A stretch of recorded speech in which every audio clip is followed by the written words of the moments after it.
ಕವ್ವನಿಗೆ ಆಹಾರ ಹುಡುಕೋದಕ್ಕೆ ಹೋಗೋದಂದರೆ ತುಂಬ ಕಷ್ಟ ಆಗ್ತಿತ್ತು. ಯಾವಾಗಲೂ ಕವ್ವ ಮಲಗೋದಂದ್ರೇ ತುಂಬ ಇಷ್ಟಪಡ್ತಾ ಇದ್ದ. ಅದಕ್ಕೋಸ್ಕರ ತನ್ನ ಆಹಾರ ತಾನು ಇದ್ದಲ್ಲಿಗೆ ಬಂದು ಬಿದ್ದಿದ್ರೆ ಎಷ್ಟೋ ಒಳ್ಳೆದಿತ್ತು ಅಂತ ಕನಸು ಕಾಣ್ತಾ ಇದ್ದ. ಆ ಥರ ಪ್ಲ್ಯಾನ್ ಮಾಡಬೇಕು ನಾನು ಅಂತ ಒಂದು ಉಪಾಯ ಮಾಡ್ತಾನೆ. ನನ್ನ ಈ ಮರದ ಕೆಳಗಡೆ ಆಹಾರ ಧಾನ್ಯಗಳನ್ನು ಹಾಕಿ ಅದರ ಮೇಲೆ ಬಲೆ ಹಾಕಿ ಬಿಡ್ತೇನೆ. ಆವಾಗ ಆಹಾರ ನೋಡಿದ ಹಕ್ಕಿಗಳು ಆಹಾರದ ಆಸೆಗೆ ಬಂದೇ ಬರ್ತವೆ.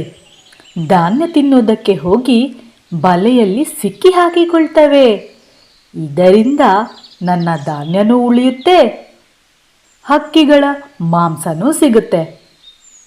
ತುಂಬ ದಿನ ಆಯಿತು ಈ ಧಾನ್ಯ ತಿನ್ನೋದಕ್ಕೆ ಶುರು ಮಾಡಿ. ಇನ್ನಾದರೂ ಹಕ್ಕಿಗಳ ಮಾಂಸ ತಿನ್ನೋಣ. ಕವ್ವ ಪಟಾಪಟ್ ಅಂತ ಧಾನ್ಯಗಳನ್ನು ತಂದು ಹಾಕಿ ಅದರ ಮೇಲೆ ಬಲೆಯನ್ನು ಹಾಕ್ತಾನೆ. ಸ್ನೇಹಿತರೆ, ನೀವು ನನ್ನ ಚಾನಲನ್ನು ಸಬ್ಸ್ಕ್ರೈಬ್ ಮಾಡಿಲ್ಲ ಅಂದರೆ ದಯವಿಟ್ಟು ಸಬ್ಸ್ಕ್ರೈಬ್ ಮಾಡಿ. ಈ ಕವ್ವ ಏನು ಪ್ಲ್ಯಾನ್ ಮಾಡ್ತಿರ್ಬೋದು?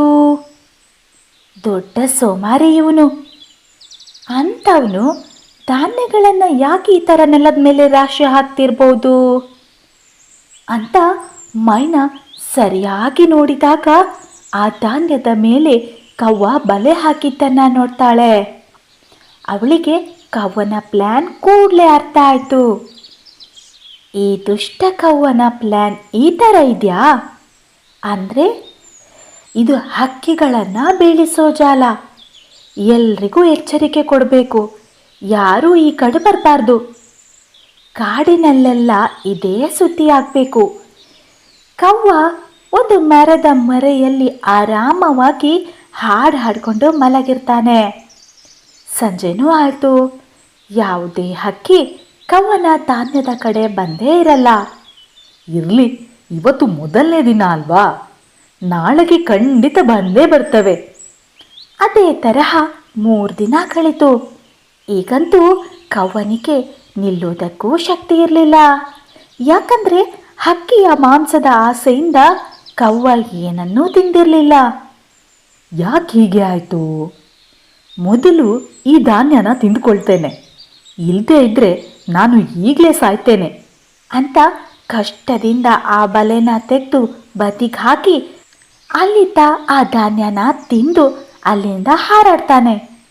ಅಲ್ಲಿ ಒಂದು ಕಡೆ ನೋಡಿದ ಕವ್ವನಿಗೆ ಶಾಕ್ ಆಗುತ್ತೆ. ಇದಕ್ಕೆ ಅನಿಸುತ್ತೆ ಯಾವ ಹಕ್ಕಿಗಳು ಕೂಡ ಈ ಕಡೆ ಬಂದೇ ಇಲ್ಲ.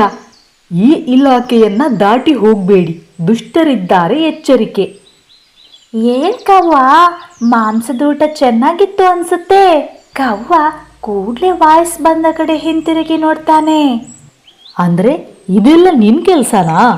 ದೊಡ್ಡ ಕಣ್ಣಿನ ಹಕ್ಕಿ, ನಿನ್ನನ್ನು ಸುಮ್ಮನೆ ಬಿಡಲ್ಲ ನಾನು. ಮೊದಲು ನಿನ್ನನ್ನು ನೀನು ಕಾಪಾಡಿಕೋ. ಇಡೀ ಕಾಡಲ್ಲೆಲ್ಲ ನಿಂದೇ ಸುದ್ದಿ. ನೀನು ಮಾಡಿರೋ ಕುತಂತ್ರ ಎಲ್ರಿಗೂ ಗೊತ್ತಾಗಿದೆ. ಮೊದಲು ಇಲ್ಲಿಂದ ಜಾಗ ಖಾಲಿ ಮಾಡು. ಮೈನಳ ಮಾತಿಗೆ ಕವ್ವ ಹೆದರಿ ಅಲ್ಲಿಂದ ಹಾರಿ ಹೋಗ್ತಾನೆ.